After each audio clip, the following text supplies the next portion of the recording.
Hey there, welcome to Module 2 in Houston Baptist University, PSYC 6301, Principles of Human Development.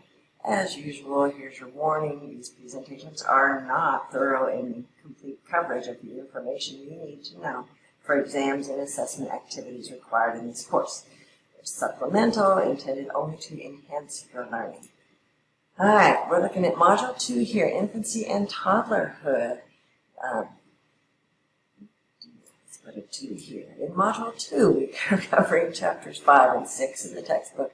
Chapter 5 covering physical and cognitive development, and Chapter 6 covering emotional and social development. Now, this period of life is the most rapid growth occurring between birth and 1 or 2 years.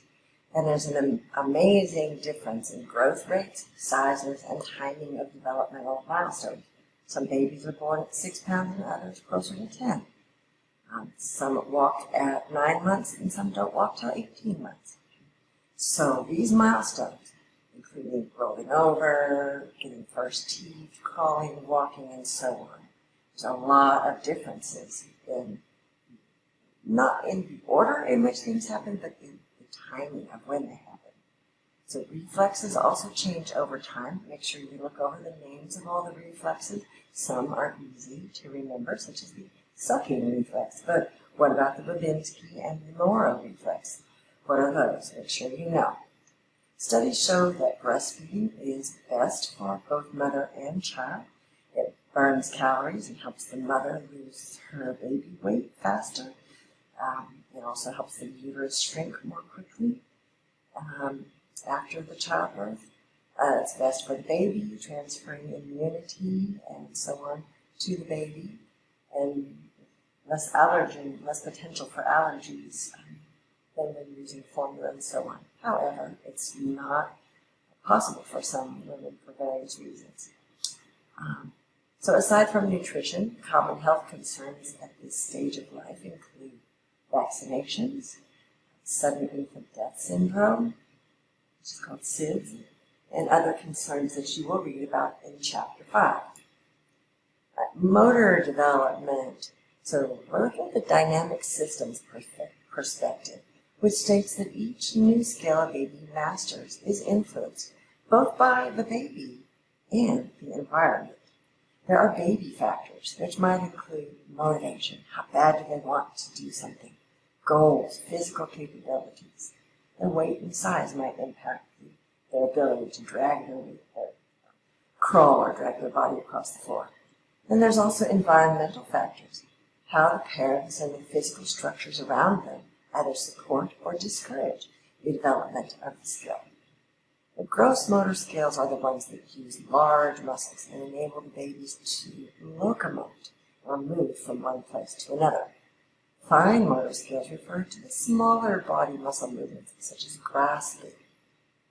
It involves hand-eye coordination. So for them to pick up a Cheerio with their thumb and forefinger takes a lot more development and growth than if they were to pick up something larger with their whole hand.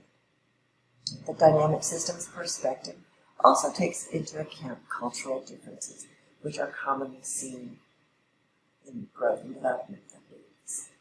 All right, perception. So during infancy, the pathway from the eye to the brain is development. That makes this a critical period in which the cells in the retina differentiate and reorganize. And this is how children make meaning from visual stimuli. As far as hearing, a child can learn 600 consonants and 200 vowels of the world's languages between the weeks of 32 weeks gestation. So when mom's still pregnant with the baby, they're still hearing the sounds. And then up to 9 months, they're mastering all these sounds. And the parent-child relationship also helps the child to learn language. If the mother and child, the caregiver and child, mother or caregiver speaks directly to the child, they usually use elongated, exaggerated, simple, higher-pitched, more animated speech in order to keep the child's interest in the language and to help them understand the meaning. Make sure you read through the chapter very carefully There are some new words that you will need to learn. Toilet training. Ooh, sorry about that. Toilet training, out of the diapers. Usually this occurs around the age of 2, between age 2 and 3. Children start to become aware of and interested in potty training. This is not something that should be rushed. Children should not be pressured or shamed because they're having difficulties with elimination. I promise you they won't go off to college not potty trained. They'll get it when they want to get it, and we can see psychological problems from rushing children. All right, cognitively, infants and toddlers are learning so fast. The infant brain is rapidly expanding the neural pathways. There's a lot happening in a baby brain. According to Piaget, children are in the sensory motor stage, and there's a lot happening. Cognitive and language development are very much influenced by parent and cultural influences. Whatever the family or culture values and exposes the child to, these are the things the child understands and can speak about, even though it may be childish speak.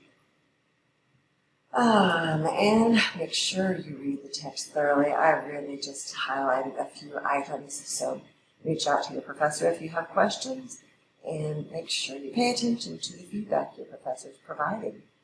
A student who learns from their mistakes is a good student, so don't worry about making the mistakes, only worry about learning from them.